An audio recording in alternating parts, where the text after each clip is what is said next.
I want to welcome all of our viewers to the Vance Center, and we're located at 212 Norristown, located on Cherry Street.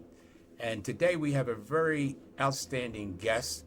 He is a district judge who handles all of the different things, both criminal and also in the area of civil offenses here in the Norristown area. And a district judge handles those things on a local level before those things go into the court of common pleas.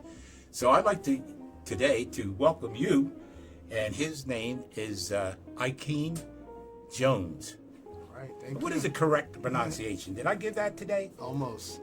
Hakim Jones. Yeah. Hakim. Yep. Spell that for us. Hakim, but I don't hold it against folks. Yeah. But no, thank you for having me. I appreciate you and the Vance Partners, the Vance Corporation for having me today. Right. You know, we don't get to tell our stories every day, so thanks for having me. Thank you. But like I said, this is informal from the standpoint of letting the people know just exactly who you are here in Norristown. And the fact that you are here shows your commitment to the people here in Norristown and that you're a community person. And our relationship goes way back. When did we first meet? Earlier in my career. Yes. You know, I've had a wide range of jobs and a wide range of social service related activities I've been involved in. So I would say as far back as the mid, around 2012 maybe, 10, 15 years. And what was your position then? I worked in the school system. I was a truancy home and school officer, and I coached high school football. But a lot of our paths crossed on the grassroots level, where we did a lot of partnerships around bridging the gap between law enforcement and the community here in Norristown. And that's perhaps where we first came into contact with the different kids that we were trying to help during that period of time. And I was the chief county detective during that period of time for the district attorney's office. I can remember you as a young man, you were always involved with the community. So tell us a little bit as you moved ahead after that first position that you had working with the school district. Where did you go then? So I'll rewind kind of back to my journey growing up here in Norristown. So I was obviously born and raised here in Norristown. Right. I spent the first few years on the West End over on Stanford Street, and around first grade or so we moved to the East End, which right. got me on the other side of town. So having an upbringing on both sides of the tracks, it really taught me about the history of Norristown. It taught me to embrace Norristown.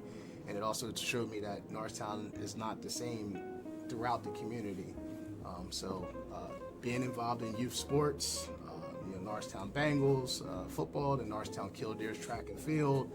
I don't think I've ever left the community of Norristown when it came to sports and activities.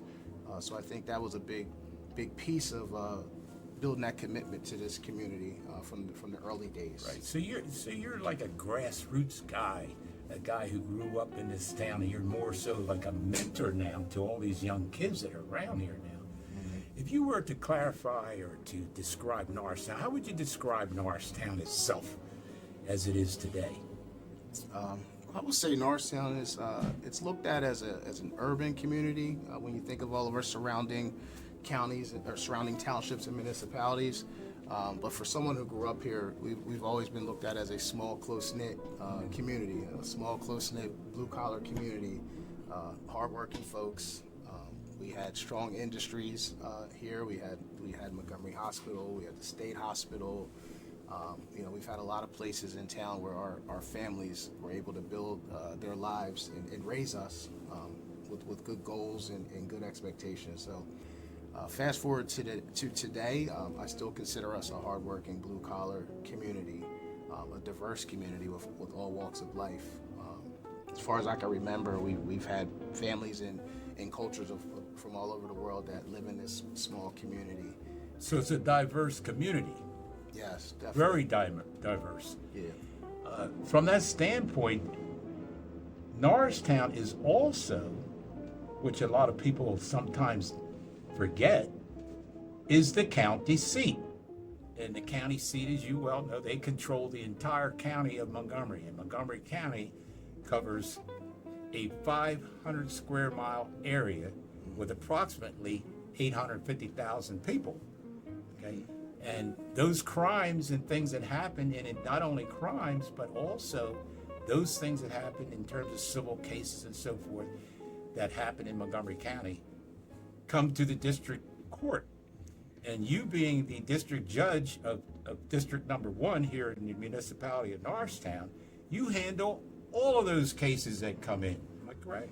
Yeah, you are correct. So I'm thankful to be a part of the district court community. There's 29 district judges in Montgomery County, 3 that we have here in Norristown, and we all divide up amongst our communities that we live. So to be a district judge, you typically have to live.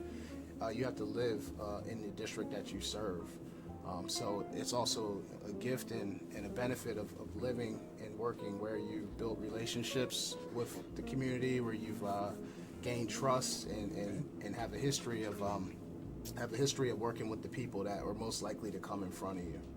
Now, matter of fact, those people the very same people that come before you, where you have to make those decisions of guilty, not guilty, or whatever the situation might be, or give your opinion in terms of the case. Those cases come before you, and approximately how many cases do you handle? So we all have different sized caseloads here in the county. So depending on how dense your community is or how big your community is, it might vary. I will say I fall right in the middle of the road when it comes to the entire county. We are a small town, but we're very dense. Not only do we hear criminal matters on the preliminary hearing side, we also hear civil matters on the landlord-tenant side. So I am the second highest caseload in Montgomery County when it comes to landlord-tenant cases. I also I preside over code enforcement community cases that happen here in the municipality. And also hear anything from summary offenses to welfare cases as well. Misdemeanors and also felonies also.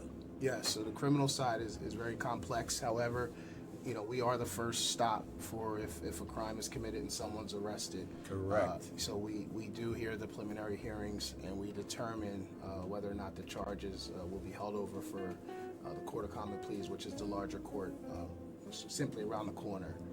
We don't find folks guilty or not guilty, but we do have a burden. The officers and the affiants that come in, they do have a burden to meet. Prima facie is what they call it. That's correct. Yeah, person, a crime was committed, and it's more likely than not that this person may have committed that crime.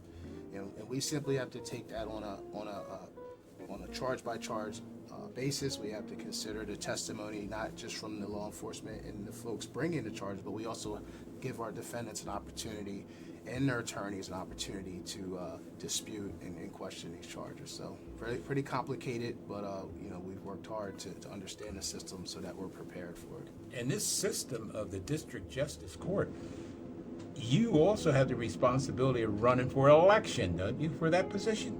Yes, we do. Tell me a little bit about that in terms of how do you feel about that in terms of running for that position? I think it's only right. I served on Norristown Council for 7 years prior to running for this position. I think it is important that your local leaders are selected by the community itself. And I also agree with the residency requirements. So to be a local official or an elected official, you have to have ties and you have to physically live in the neighborhoods and districts where you serve. It brings a level of accountability, and it really makes you value your relationships and how you treat people. Correct. So in other words, most of your decisions, not most, all of your decisions are decided upon fairness, facts, and information that comes in that is factual information. True. And as much as people might think that you're going to be friends with one person and look out for that person, it's really about being fair, impartial, and unbiased. Which they harp on it daily in this role and in every judicial role. And evidently you must have done a very good job with that to have you elected into that position, because they're the very same people that you have to come before that vote for you, that you have to be fair to. And I think that's a good way to explain, as you just did. You have to have fairness in that position. True. In terms of the district judges, I think you said there were how many district judges in Norristown? We have 29 here in Norristown. Not in North. There's 3 here in Norristown. Myself, Judge Barnes, and Judge Ash. The 3 of us, we serve geographically three sections of Norristown. I cover the traditional east end of Norristown. For those folks who know where Arch Street is, I have everything east of Arch Street, and I have a small section of the courthouse area going down to the transportation center. And our other 2 judges also have their boundaries, which they cover central and western part of the town. So being in the community like you've been for all those number of years, you have to be active and involved with the community, which you have been. Tell me some of the organizations and some of the schools and different things and sports mentorships that you're involved in. You've been a tremendous example to the young people, and you've been a tremendous mentor to them. What type of advice would you give to some of the young people today who are struggling and so forth, going into the different fields of employment and schools and different things that they're trying to do? What would be some of the basic things that you would tell these people as a mentor? I think you touched on some really important things as you're growing up in life. I was a former manager with the Montgomery County Youth Empowerment Program, and in that program, we helped students ages 14 through 21 learn about careers. We've helped them with employment. We did summer youth internships. We did summer job programs, and I think that program alone really taught young people how to set themselves up for life. We taught these kids how to find jobs, how to navigate interviews, how to be respectful when it's appropriate, and know when and when not to, know when and when not to, mix their personal friendships with business. So I think that program and working with youth really set the tone for a lot of what I've been able to accomplish in my career. But also seeing a lot of those young people, now adults, succeed, they've given me a lot of drive over the years. Okay. So the basic thing for the young people who are coming up today, they have to get active and involved at a young age, the same way you did, the same way I did, and many other successful people who are in professions today. From that standpoint, the Vance Center, in terms of what we do here, we like to present to the individuals to try to strive for excellence from the standpoint of their education and their involvement as young people. And people like yourself who are able to come on a show like we have today and to tell the young people this, that's what we would like to get out to the community, that we are available at the Vance Center for the various things that we're talking about in terms of mentorship for the youth, in terms of education, and to progress and prepare themselves for the adult life of being an adult, acting like an adult, taking the responsibilities of an adult, all those things. So you're a fine example for that. I just want to tell you that, and I'm not telling you that just because you're here today to impress you, but you've been an outstanding individual as a example to the young people in terms of what is expected of them, of excellence. You're an excellent person, excellent professional, and we appreciate you coming here today to give us this information and to share this information with us. Is there anything that you want to leave with us from the standpoint of those things that we are talking about today? Sure. You touched on the Vance building here on Cherry Street. You guys have also been influential in my journey as well, because as I mentioned, we did a lot of youth mentoring, a lot of programs. And when you're trying to help youth, you're trying to serve the community, one of the hardest things that we come across is finding space. So there were many times where we've used the Vance building for after-school job training. We used it for art and education, and even music. So I think once you give people the ability and give them the access to resources, and I think that's what helps our young people learn and grow. So much of my journey as well to becoming a judge, it really started a long time ago. It didn't start sitting in the important boardrooms or sitting at the city council table. It really started at the grassroots level, really helping families with the least amount of resources possible. I can remember that. I can remember you all the way back in the district attorneys when I worked for the district attorney's office. I retired from there in 2012. And but prior to that time, I mean, I served there for 48 years under 8 different district attorneys.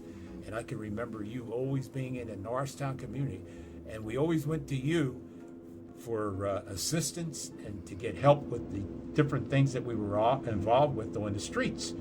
So you've been around for a long time. You just didn't pop in the door and just say, I want to be the district judge. You worked for your position. You earned that position a long time ago. So you've been a fine example, like I said before.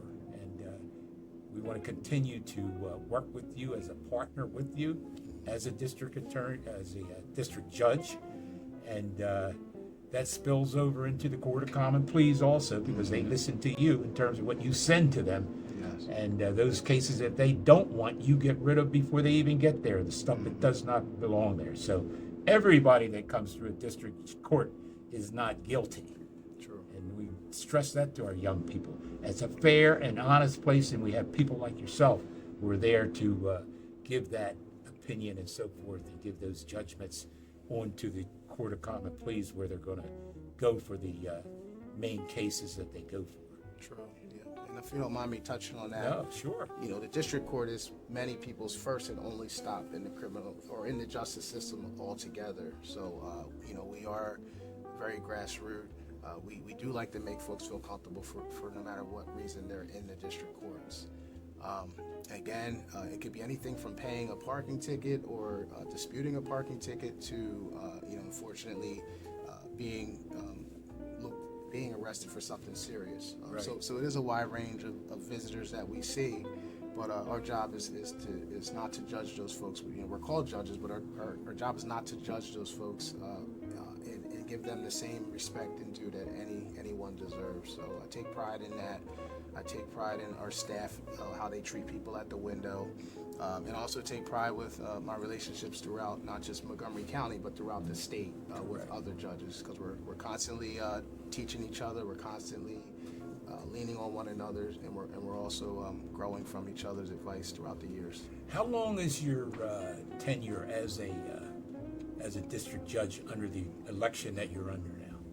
So district judges serve 6-year terms. We do have to run for office. We are nonpartisan, which means we have to go after residents from every side of the political spectrum, which makes us unbiased, fair, and neutral. Okay. Very good. And when is your next election? I try not to think of it. Well, what I will say is that I'll be 2 years in at the end of the year. And I'm just going to enjoy these next few. So we run every 6 years. So technically, I couldn't do the math to tell you, right? Because I like to look at the task at hand, and hopefully my work and my commitment to the community will be shown when that time does come. Right. And just for the young people who are out there, you don't have to be a lawyer to be a district judge, do you? No, that's a great question you asked. You know, I tell people all the time, every position has a requirement, and you do your homework, you find out what that requirement is, and if that's the job you want, you go make it happen. District judges can be lawyers, but they also can be non-lawyers. There's about 500 or so district justices throughout the state of Pennsylvania, and that breakdown is actually pretty split down the middle when you consider many former law enforcement folks go into district court, former constables, former government workers, and then attorneys. So I went the non-traditional route. I was a mental health community champion. I was a school district community champion. I was a city council community champion. And I also obviously think those positions all together prepared me just as much, if not more, than some folks who might have went the law school route. You do have to attend the minor judiciary education board. You have to attend And how long is that? it's a rigorous 4 to 6 week program in Harrisburg. And when I say rigorous, you got to put your whole life on hold, and you have to commit every day of the week for that 6 weeks. You have to become a lawyer in less than 6 weeks. You have to learn civil law, you have to learn criminal law, you have to learn search warrants, you have to learn every facet of the job. And there is a mini bar exam, which I call it, which very few people are able to pass. So getting through that process and winning an election is really your ticket to this job. I think I know a little bit about that because I ran for district judge in 1990. And I selected a place that maybe perhaps I shouldn't have been during that period of time. And of course, things were a little different then in terms of who was selected as judges or who was voting in any one particular district. And in that particular district that I ran in, without going into a whole lot of the background of that case, but the first time I ran, I lost by, I believe it was, I think it was something like 40 votes or about 40, 50 votes. Slim margin. Okay. And so I talked to my wife about it during that period of time, and she said, Oscar, I think you are crazy to even run for that position. You got a fine position as chief county detective. Why do you want that position? And I thought to myself, I said, well, the whole thing I was thinking about was the same thing that you did in terms of your travels and how you built yourself through the community in terms of mentorship for the young people. And my thoughts were always on the young people and preparing them and giving them an opportunity to see that you can go anywhere and do anything you want in America. You should be able to do that. But me being very stubborn, I ran a second time. Okay? The second time I almost made it by about, it was I think it was even lesser than, a little less than 40 votes. And the competition I had during that time was pretty tough because I didn't have all the support at that time. When you run for a position like that as an elected official, you need the support of your party. And when I say your party, I'm talking about whether you're Democrat or Republican, whichever one you're in during that period of time. And if you're just running as an independent, then you're even going to have a tougher time with that. But I learned a lot about politics during that period of time. And it was good experience from the standpoint of learning something about the system and the judicial system and how to run for office. Yeah, I agree. I'll say don't get discouraged. And again, you don't know where your journey's going to take you.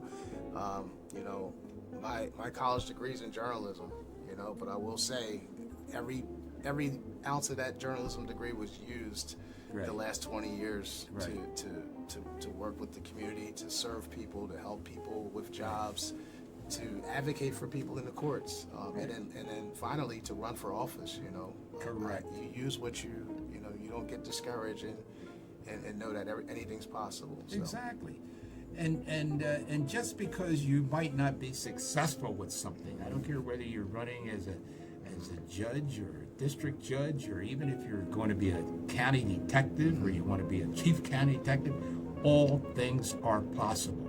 But you must work hard as you did to get to the position where you are at this present time. The room that you're in right now is known as the Vance Center, and this is known as the Journey, I call it. And that name came from a little young girl who was in my church, and I was sitting next to her at one time, and I said, what is your name? And she said, Journey. I said, well, that's a very beautiful name. I said, I'd never heard that before. I said, I'm trying to name my podcast and give it a name. I said, I'm going to name it The Journey. And that's what this is called. It's called The Journey. And that gives people an opportunity to come in and give their stories in terms of where they came from, what they're doing now, and a projection for our kids to understand excellence. Gotcha. So I want to thank you again for coming. All right. Thank Thank you for giving up your time, and you're always welcome here, and encourage others to come to the Vance Center. Come in and tell us about their journey. Okay, thank you. Thank you Thank for you. having me. Thank you.